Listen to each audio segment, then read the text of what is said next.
Assalamualaikum warahmatullahi wabarakatuh. Waalaikumsalam warahmatullahi wabarakatuh. Alhamdulillah wassalatu wassalamu ala Rasulillah. Amma ba'du. Teman-teman Ahlul Mahabir yang saya banggakan dan saya cintai, terima kasih telah hadir di program kajian kita. Insyaallah kita akan membuat kajian yang akan kita laksanakan setiap minggu. Insyaallah. Semoga dengan adanya kajian ini kita mendapatkan tambahan ilmu, Amin ya tambahan barakah oleh Allah Subhanahu wa taala. Amin amin ya rabbal alamin. Bismillahirrahmanirrahim. Yang akan kita kaji adalah hadis Arba'in Nawawi. Jadi perlu untuk kita kenal siapa sih Imam Nawawi. Hadis ini dikarang oleh Imam Nawawi. Beliau adalah seorang imam al-muhaddits, julukan beliau al-faqih, orang yang sangat pintar, nasirus sunnah, penolong sunnah Rasulullah Shallallahu Alaihi Wasallam. Semoga kita dapat berkah dari beliau. Amin. Amin ya rabbal alamin.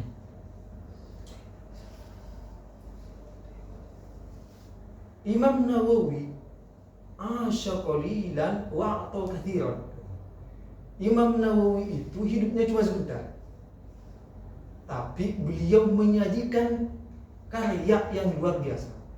Salah satunya adalah hadis yang kecil kelihatannya, tapi ini sangat luar biasa isinya. Jadi Imam Nawawi ini merupakan imam yang sangat luar biasa. Saking luar biasanya Imam Nawawi, beliau mengarang kitab yang sangat banyak. Satu, Riyadhus Shalihin, kemudian At-Tibyan, yang ini kitabnya. Kemudian juga karangan beliau adalah Al-Minhaj, yang insyaallah akan kita kaji bareng-bareng setiap hari. Itu sebagai bukti kalau Imam Nawawi itu imam besar. Ustadz, saya pengen jadi Imam Nawawi. Gitu kan pertanyaannya kan? Pertanyaan kita itu, bisa nggak jadi Imam Nawawi kita? Imam Nawawi itu puasa dahar. Puasa nggak putus-putus. Jadi tiap hari Imam Nawawi itu puasa terus. Beliau berbuka satu roti, kemudian minumnya waktu sahur. Datanglah mahasiswa Ahlul Mahabir, datang berpuasa. Saya pengen kayak Imam Nawawi, puasa dahar. Pas asar ditanya, kok antum nggak sholat? Saya pengen niru Imam Nawawi, Ustaz. Kok malah nggak sholat? Lemas, Ustaz. Jadi gak bertenaga pas mau ke masjid, Ustaz. Maka hukum puasanya, kalau bisa meninggalkan sholat,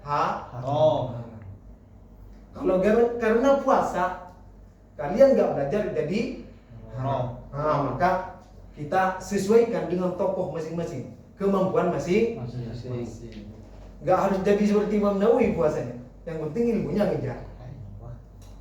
Oke, Imam Nawawi itu dilahirkan tahun 630 Hijriah. Dan beliau kira-kira umurnya 45. Tidak sempat nikah. Karena kenapa? Saking sibuknya dengan ilmu. Jadi kalau teman-teman Ahlul Mahabir ini mau niru Imam Nawawi, siap jadi jomblo fisabilillah. Gitu kita lagi pembahasannya. Jadi Imam Nawawi ini bukan benci sunnah, tapi Imam Nawawi ini melakukan seperti itu karena lupa saking sibuknya dengan ilmu. Itulah Imam Nawawi yang perlu kita kagumi. Beliau wafat tahun 676 Hijriah. Semoga kita dapat berkah Imam Nawawi dari karya besar beliau, yaitu Arba'in Nawawi. Ya, kita langsung masuk ke hadis. Bismillahirrahmanirrahim. Bunyi hadisnya adalah An Amiril Mu'minin Abi Hafsin Umar bin Al-Khattab radhiyallahu anhu. Dari Amiril Mu'minin siapa? Sayyidina Umar. Dulu ketika Rasulullah itu wafat, maka di Madinah itu beliau meninggalkan kepemimpinan politik. Oleh sebab itu, maka dipilihlah oleh sahabat Sayyidina Abu Bakar. Nah, maka disebut Khalifatu Rasulullah sallallahu alaihi wasallam. Wafat Sayyidina Abu Bakar. Sayyidina Abu Bakar wafat, kemudian Sayyidina Umar dipilih. Dipanggillah Khalifati Rasulullah sallallahu alaihi wasallam. Sahabat mikir, ini kok nggak keren kali ya? Masa panjang gitu panggilan seorang presiden itu. Maka dia dikasih Amirul Mukminin. Jadi seperti itu. Akhirnya orang yang pertama kali mendapat julukan Amirul Mukminin dalam Islam yaitu Sayyidina Umar. Ini disebut dalam bahasa Arab adalah laqab. Oleh sebab itu julukan beliau ini banyak. Salah satunya adalah Abi Hafsin, orang yang sangat pemberani, singa. Maka Rasulullah berdoa, ya Allah, kuatkanlah Islam dengan dua Umar. Allah memilih siapa? Umar bin Khattab. Satunya Abu Jahal, si goblok. Kenapa goblok? Ya karena memang dia tahu kalau Islam ini benar, tapi tetap saja meninggalkan Islam. Gitu. Jadi begitu di antara julukan-julukan Sayyidina Umar. Ada lagi satu, Al-Faruq. Ketika masuk Islam, beliau bilang, bukankah kita ada dalam kebenaran? Oh masih takut-takut? Akhirnya umat Islam berangkat sholat jemaah ke masjid. Tidak takut lagi karena di situ ada dua singa. Siapa? Umar dan Hamzah. Itu penting untuk kita ketahui sejarah dari para sahabat. Kita langsung ke hadis ya. Langsung ke hadis. Sami'tu Rasulullah sallallahu alaihi wasallam. Sayyidina Umar bilang sami'tu. Kalau bilang sami'tu berarti beliau mendengarkan secara langsung. Kalau mendengarkan secara langsung disebut hadis marfu. Hadis marfu itu dibagi menjadi 4. Di sini hadis marfu qauli. Ya. Karena waktunya mepet, maka kita akan pangkas-pangkas saja. Sesuai kuota kita Ahlul Mahabir gitu. Bismillahirrahmanirrahim. Innamal a'malu binniyat. Innamal a'malu binniyat. Sesungguhnya segala perbuatan itu tergantung niat. Innama di sini ada yang bilang, oh ini dilhasri. Ada ulama bilang, ini enggak. Litaqwiyatil hukmi. Gimana cara mengartikan? Kalau misalnya ini litaqwiyatil hukmi, cara mengartikannya itu adalah sesungguhnya. Begitu. Innamal a'malu binniyat. Sesungguhnya perbuatan itu tergantung pada niat. Maka di sini ulama beda pendapat. Ada yang bilang, enggak, amal itu sebagian itu enggak harus ada niatnya. Ada lagi bilang wajib niat. Kita sebagai mazhab Syafi'i ngambil yang mana? Kita ngambil yang wajib. Disyaratkan nih wajib. Contohnya nih, misalkan Habib ini mau melakukan sesuatu tanpa niat, berarti dia tidak sah. Apa takdiran ulama? Kalau yang mensyaratkan niat, ulama itu bilang sihhatul a'mal muqtaridatun bin niyat. Asahnya sebuah amal itu bisa sah kapan? Kalau dia berbarengan dengan niat. Sekarang kita yang perlu kita ketahui, apa sih niat? Ya kan? Niat itu perbuatan secara bahasa al-qasdu. Jadi kita itu harus punya tujuan untuk melakukan sesuatu. Tanpa ada tujuan, kita melakukan sesuatu nggak ada gunanya, nggak dihitung di sisi Allah. Oleh sebab itu, misalkan anak nanya nih, Habib Hilal sekarang misalkan menggunakan pakaian hijau kan? Ya. Nanya, Beb, kok pakai hijau? Habib ngejawab, saya memakai hijau ini karena meniru Rasul. Ada tujuan nggak di situ? Ada. Ada tujuan. Oleh karena ada tujuan, pekerjaan Habib ini mendapatkan pahala. Tapi kalau misalnya nanya, Bib, kenapa pakai baju hijau? Ustaz, yang lain masih dicuci, misalkan masih basah, yang lain masih basah, maka itu tidak dapat pahala karena pekerjaannya tidak ada niatnya. Maksud. Jadi cuma ya karena ada suatu halangan maka memakai hijab. Kemudian apa sih niat itu secara istilah? Tadi luatan udah, sekarang istilah. Qasdus syai'i muqtarinun bil fi'li. Melakukan sesuatu berbarengan dengan pekerjaan. Datang seikhwan masjid di fardul maghrib isra salawaatin lillahi ta'ala. Ikhlas lillahi ta'ala. Ketika bilang kayak gitu, Allahu Akbar, datang orang Libya di sampingnya. Datang orang Libya di sampingnya. Allahu Akbar, biduni usalli. Datang juga di sampingnya OI datang di sampingnya. OI itu kan biasanya seperti yang kita ketahui ya kan, datang ke masjid pakai telining, disenglet ke atas, disenglet ketika mau sholat baru dibuka, baru usolli. Kadang nggak pakai usolli. Kalau Imam Syafi'i itu mustahab untuk talaffuz bin niyyah, untuk mengucapkannya usolli. Kalau madhab Syafi'i. Tapi kalau madhab Maliki makruh, kebalikan daripada Syafi'i. Jadi kalau bilang usolli itu malah makruh, karena apa kata beliau? Mahallun niyyah itu fil qalbi katanya, bukan di mulut.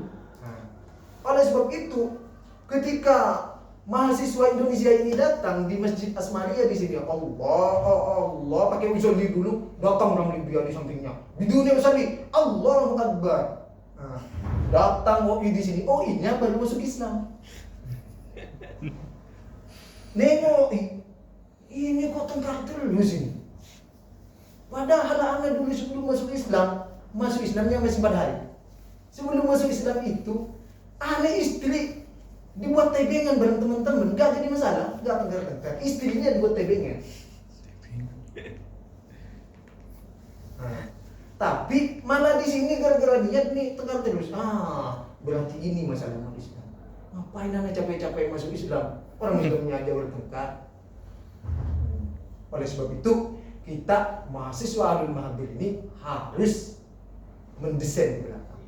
Bagaimana kita agar bisa lebih arif lagi menyifati perbedaan-perbedaan Innamal a'malu binniyat wa innamal likulli imri'in ma nawa. Bagi semua orang itu, pekerjaannya itu dihasilkan sesuai dengan niatnya. Jadi kalau kita niat lillahi ta'ala ya dapat pahala. Kalau enggak niat lillahi ta'ala enggak dapat apa-apa. Innamal a'malu binniyat wa innamal likulli imri'in ma nawa. Faman kanat hijratuhu ila Allah. Ustaz, ini tadi bahas niat kok tiba-tiba faman kana hijratuhu ila Allah. Apa sih hubungannya? Ini wajib kita ketahui.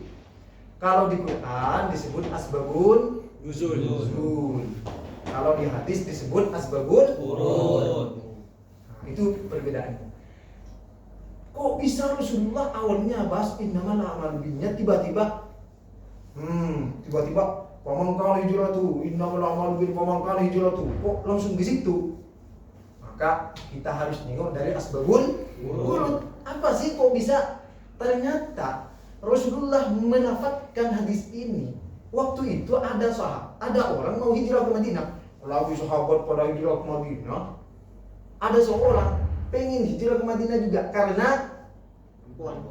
seorang wanita. Maka wanita ini sangat besar godaannya buat kita, terutama mahasiswa. Jadi bagi kalian harus menerapkan Imam Nawawi-nya lah. Tidak nikah, jomblo bisa siap. Ya kalau siap itu bagus. Tapi kalau nggak siap ya nikah daripada jatuh ke zina. Oke. Selanjutnya, ketika orang itu hijrah, ternyata niatnya itu tidak karena Allah, tapi karena seorang perempuan. Maka Rasulullah bersabda, "Faman kanat hijratuhu ila Allahi wa rasulihi fa hijratuhu ila Allahi wa rasulihi." Dia akan mendapatkan apa? Pahala dari niat hijrahnya itu. Tapi faman kanat hijratuhu lidunya, tapi kalau niat kita itu niatnya karena dunia, awin mura'atin yankihuha, ataupun karena perempuan yang pengen dinikahi, fa hijratuhu ila man hajara. Nama perempuannya siapa? Ummu Qais. Laki-laki ini yang hijrah ini ketika sudah hijrah maka disebut muhajir Ummu Qais. Hijrah bukan karena Allah tapi karena Ummu Qais. Jadi kita cek dulu niat kita nih. Kita kesini karena Ummu Qais enggak yang ada di Indonesia? Apa karena lillah? Lillah. Ayo kita tajdidun niat. Perbaiki niat lagi. Kalau ada Ummu Qais, ya lepas dulu Ummu Qais itu di dalam hati. Kita ikhlaskan dulu pada Allah Subhanahu wa taala. Baru dikasih nama siapa? Muhajir Ummu Qais. Karena niat hijrahnya itu tidak karena Allah Subhanahu wa taala. Oleh sebab itu, apakah kita akan lepas dari belenggu-belenggu setan? Karena kita nggak ikhlas itu karena belenggu-belenggu setan. Apa jadi setan? Lahuyannahum ajma'in illa ibadaka minhumul mukhlasin. Kita bisa lepas dari belenggu setan itu kalau kita ikhlas. Ikhlaskan niat. Karena selama masih ruh ini ada di dalam jiwa, maka setan itu akan terus Allahu Akbar, Allahu Akbar.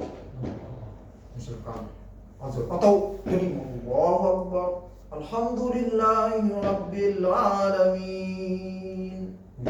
Datang setan berbisik, kamu mantap kali. Azannya kamu mantap kali. Suara kamu mantap kali jadi imam. Assalamualaikum. Mantap kali salam kau ini. Setannya menggoda. Gimana Ustaz cara menangani itu? Kita lawan. Habib Rizik juga bilang, kalian gunakan HP-HP kalian ini, pemuda gunakan HP-HP ini untuk upload video. Kita alumni Mahabir ini take video, diupload untuk memajukan agama Islam. Kita upload, gak apa-apa tiap hari. Oh iya Ustaz. Tunggu dulu, kata Habib Rizik, ada perang cyber. Perang cyber itu gimana? Di mana umat Islam diserang dengan teknologi. Caranya Ustaz, apakah kita harus kabur dari HP ini? Enggak bisa, karena udah zamannya. Gimana Ustaz? Kita tempur, kita buat juga video-video itu, take juga video. Maka Ahlul Mahabir membuat kajian dan membuat program untuk menyaingi orang-orang kafir. Semoga niat baik kita ini, niat ikhlas kita ini diridhoi oleh Allah Subhanahu wa taala, dimudahkan oleh Allah Subhanahu wa taala. Kalau kita udah misalnya mau sholat, mau buat video atau apa, malah berbalik hati kita doa pada Allah. Ya muqallibal qulub, tsabbit qalbi ala dini. Agar kita ditetapkan oleh Allah Subhanahu wa taala agar tetap di dalam lindungan Allah Subhanahu wa taala. Mungkin kajian kita simpel-simpel saja. Karena ini untuk Ahlul Mahabir yang waktunya terbatas. Semoga ini barokah, jadi permulaan yang barokah. Dan semoga ini menjadikan sebuah tempat untuk berkhidmat pada umat sampai akhir nanti. Siratal mustaqim. Tunggu dulu, masih satu. Apa? Rawahu imaman. Siapa itu? Imam Bukhari dan Imam Muslim. Yang dua-duanya ini merupakan pengarang kitab paling sahih, gak pernah ada lagi. Maka ulama bilang kitab sesudah Quran Sahih Bukhari. Kitab sesudah Quran Sahih Bukhari. Semoga bermanfaat ya. Siratal mustaqim. Wassalamualaikum warahmatullahi wabarakatuh. Waalaikumsalam warahmatullahi wabarakatuh.